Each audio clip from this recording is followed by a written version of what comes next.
کمائی ہوئی کمائی جو ہے وہ پانی کی طرح بہائی جاتی ہے۔ ابھی مجھے ایک صاحب نے بتایا کہ ممبئی میں 2 شادیاں ہوئی ہیں مسلمانوں میں، ایک میں 1.5 کروڑ روپیہ خرچ ہوا، ایک میں 80 لاکھ خرچ ہوا۔ ہم نے وہاں اصلاحی تحریک شروع کی، ضیاء الحق صاحب نے بھی کوشش کی تھی، آرڈیننس پاس کیا تھا، لیکن یہ چیزیں قانون سے نہیں۔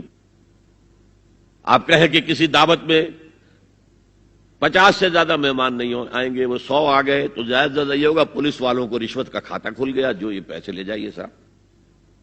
کبھی کبھی وہ پکی پکائی دیگیں لے جا کے اپنے تھانے میں بیٹھ کے کھاتے تھے، لیکن قانون سے نہیں بدلتا مزاج۔ ہم نے کیا طے کیا؟ دیکھو یہ ہے چٹان کی بنیاد۔ آپ کو بڑی اونچی بلڈنگ بنانی ہو تو دیکھنا پڑتا ہے چٹان نیچے بنیاد زمین کیسی ہے۔ تو بنیاد کیا ہے؟ آپ سادگی کرو سادگی کرو سادگی کرو، یہ واسطہ بے معنی ہے بالکل، اس لیے کہ غریب کی سادگی کچھ اور ہے، امیر کی سادگی کچھ اور ہے، سادگی کے ایک معنی تو نہیں ہے۔ لہذا کوئی جو ہے راک فاؤنڈیشن وہ تلاش کی جائے، وہ ہم نے کی تلاش۔ جو تقریب حضور سے صحابہ سے ثابت ہے ضرور کرو ضرور کرو ضرور کرو، عضوا علیہا بالنواجذ، اپنے دانتوں سے پکڑ لو اس کو۔ اور جو تقریب ثابت نہیں حضور سے اور صحابہ سے، یقیناً یہ کہیں باہر سے آئی ہے۔ یا تو ہمارا خاندانی پس منظر جو ہے، اکثر تو ہندوؤں سے مسلمان ہوئے، وہ سادات ہوں، صدیقی ہوں، فاروقی ہوں، عثمانی ہوں، وہی ہیں نا جو باہر سے آئے تھے، باقی تو اکثریت یہیں سے۔ وہ اپنا ہندوانہ پس منظر لے کر آئے، تو جس کا ثبوت صحابہ کے دور میں نہیں وہ یقیناً باہر سے آئی ہوئی چیز ہے۔ اس میں پھر سادگی نہیں، اس میں کمی نہیں، جڑ سے کاٹو اس کو۔ اس بنیاد پر ہم نے 5 فیصلے کیے، ذرا سن لیجئے آپ بھی، اگر آپ کوئی سوشل ورک کرنا چاہیں اس کو عام کریں۔ نمبر 1، نکاح مسجد میں۔ حدیث موجود ہے، ترمذی شریف کی روایت، اعلنوا ھذا النکاح واجعلوہ فی المساجد، نکاح کا اعلان عام کیا کرو، مسجدوں میں منعقد کیا کرو۔ میں حیران ہوتا ہوں کیوں نہیں علماء کرام نے اس کی طرف توجہ دلائی۔ حدیث ہے، ہاں میں مانتا ہوں ان کا کہنا یہ ہے کہ یہ یہاں جو امر ہے کہ مسجد میں منعقد کرو، یہ امر وجوب کے لیے نہیں ہے، استحباب کے لیے، مستحب ہے یہ کہ مسجد میں۔ تو بھائی مستحب کیوں چھوڑ رہے ہو تم؟ وہ اس لیے چھوڑنا پڑتا ہے، مولوی بیچارے کی حیثیت ہے ہی نہیں معاشرے میں کہ وہ کہے جناب یہاں آئیے میرے پاس، میں نہیں آؤں گا آپ کے گھر نکاح پڑھانے کے لیے۔ وہ اپنا رجسٹر بغل میں دبائے بیٹھا سوکھتا رہتا ہے۔ وہ تو آنی تھی بارات عصر کے وقت، مغرب بھی جا رہی، آئی نہیں، وہ بیٹھا غریب۔ پہلے 20-30 روپے ملتے تھے، اب 200 300 400 ملتے ہیں، اور کیا ہے۔ میں نے انہیں یاد دلایا، دیکھو شرم کرو، عیسائیوں نے آج تک اپنے چرچ کی اور اپنے پادری کی عزت یہ رکھی ہے کہ شہزادے اور شہزادی کی شادی ہوگی وہ بھی پادری چرچ میں آئیں گے۔ شہزادے کی شادی ہو رہی ہے تو جو ان کی پارلیمنٹ کے ساتھ ہے چرچ، وہاں شادی ہوگی، وہاں پردہ نہیں ہے، لڑکا لڑکی دونوں آمنے سامنے کھڑے ہو کر قول و قرار کریں گے۔ ہمارے ہاں پردہ ہے تو اس لیے لڑکی کے گھر بھی جائیں گے تو لڑکی تو محفل میں نہیں آئے گی، لڑکی کا ایک وکیل ہوگا، وہ وکیل اجازت لے کر آئے گا، 2 اس کے گواہ ہوں گے، اس کے سامنے اجازت لی گئی، پھر وہ نکاح خواہ کو اجازت دیں گے، وہ نکاح پڑھا دیں گے۔ پہلی بات یہ ہو گئی کہ نکاح مسجد میں۔ نمبر 2، نکاح کے موقع پر کوئی دعوت طعام نہیں، کوئی ثابت نہیں۔ دعوت طعام صرف ایک ہے، وہ ولیمہ ہے، اور اس قدر معقول بات ہے، سب باپ اپنے سینوں پر ہاتھ رکھ کر سوچیں اور میری بات سنیں، کیا بیٹی کو گھر سے رخصت کرنے کا وقت جو ہے وہ خوشی کا وقت ہوتا ہے؟ جب بیٹی گھر سے جا رہی ہو، کوئی جانور بھی آپ قربانی کے لیے، کوئی مینڈھا کو بکرا لے آئیں 8-10 دن پہلے اور بچے مانوس ہو جائیں تو وہ جب آپ ذبح کرتے ہیں تو پچھاڑے کھاتے ہیں کہ نہیں بچے؟ اور یہ لخت جگر ہے، نور چشم ہے، 18 20 22 برس گھر میں رہی ہے، وہ جا رہی ہے. خوشی نہیں ہے وہاں، صرف یہ ہوتا ہے اے سائی آف ریلیف کہ ایک ذمہ داری کا بوجھ تھا، اللہ نے آج پورا کرا دیا، اتروا دیا بوجھ.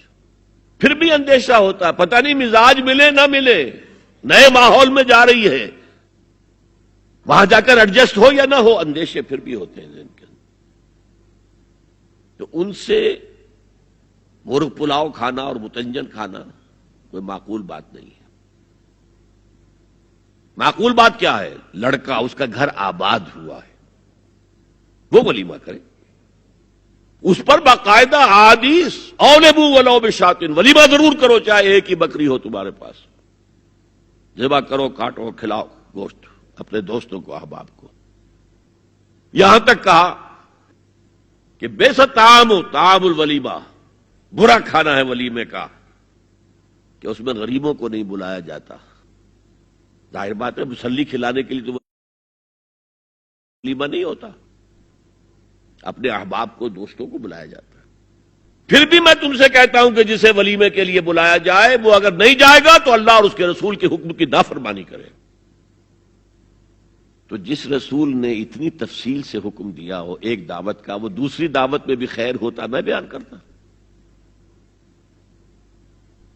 جب نکاح مسجد میں اور کوئی دعوت طعام نہیں تو بارات کا تصور، خلاص.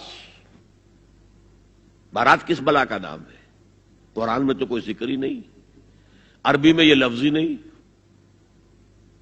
اجتماع طرفین مسجد میں ہوا، نکاح ہوا. لڑکی کو، حضرت فاطمہ کو رضی اللہ تعالی عنہا، کچھ خواتین جا کر چھوڑ آئی تھی اس حجرے میں جو ایک انصاری صحابی نے حضرت علی کو دیا تھا. ان کا تو کوئی گھر بھی نہیں تھا. کوئی حضرت علی آئے ہوں اور آ کر وداع کرا کے لے کے گئے ہوں، کچھ بھی نہیں. چوتھی چیز، جہیز کا کوئی تصور اسلام میں نہیں. خالص ہندوانہ رسم، خالص ہندوانہ رسم، خالص ہندوانہ رسم. ہندوؤں میں کیوں ہے؟ وہ اس لیے ہے، معقول بات ہے کہ لڑکی کا وراثت میں کوئی حصہ ہی نہیں. وہ تو جب گھر سے نکل رہی ہے کچھ دے دلا کے رخصت کر دو، دان دہیج، یہ خیرات ہے. لڑکی کا حق کوئی نہیں ہے گھر پر. اسلام میں تو لڑکی وارث ہے. والد فوت ہوں گے، وراثت تقسیم ہوگی. والدہ فوت ہوں گی، کوئی ان کی ہے ملکیت، وہ تقسیم ہوگی. شادی کے موقع پر کوئی جہیز اسلام میں نہیں، قطعاً نہیں. غلطی سے حضرت فاطمہ کے جہیز کو جہیز کہہ دیا گیا. وہ جہیز کیا تھا؟ ایک پیسہ بھی حضور کے اپنی جیب سے نہیں تھا. اس شادی میں خاص بات کیا تھی کہ دولہا کے ولی بھی حضور ہی ہے. اور کون ہے؟ علی کا کون تھا مدینے میں؟ اور دلہن کے والد بھی حضور ہے. اب حضور پوچھتے ہیں حضرت علی سے، تمہارے پاس مہر دینے کے لیے کچھ ہے؟ عرض کیا میرے پاس تو کچھ نہیں ہے. وہ فقراء صحابہ میں سے تھے. فرمایا مہر تو دینا ہے، تمہارے پاس ایک زرہ ہوتی تھی. جی ہاں زرہ تو ہے.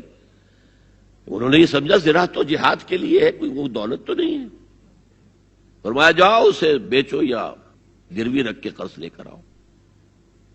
وہ گئے، حضرت عثمان نے خرید لی اور کچھ دنوں کے بعد واپس کر دی ہدیتاً. یہ زرہ میں ہدیہ آپ کو کر رہا ہوں. اس وقت اگر کہتے چھوڑو علی، کہاں تو لو میں پیسے دے دیتا ہوں تمہیں، تو ان کی طبیعت پر بار ہوتا.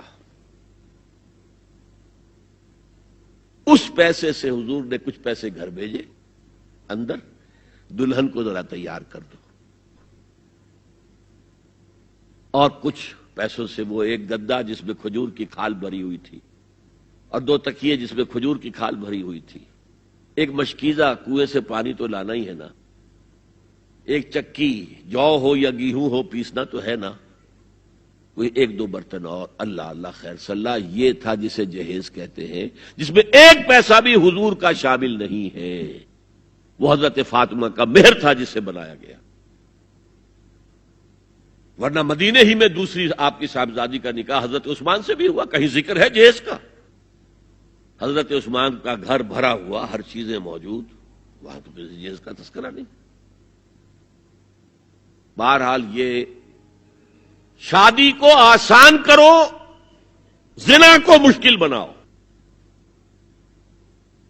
یہاں شادی کے لیے 9 من تیل ہوگا تو رادھا ناچے گی، ورنہ یہ کہ بڑی ہو رہی ہے، عمر ہو رہی ہے، سب کچھ ہو رہا ہے، لیکن کچھ تقاضے تو ہے نا، آخر کچھ تو کرنا ہوتا ہے نا، آخر کچھ نہ کچھ لوگوں کو تو کھانا کھلانا ہی ہوتا ہے نا، بارات تو آخر آئے گی ہی نا، کچھ نہ کچھ تو دینا ہی ہوگا، کچھ جوڑے کپڑے، کچھ یہ.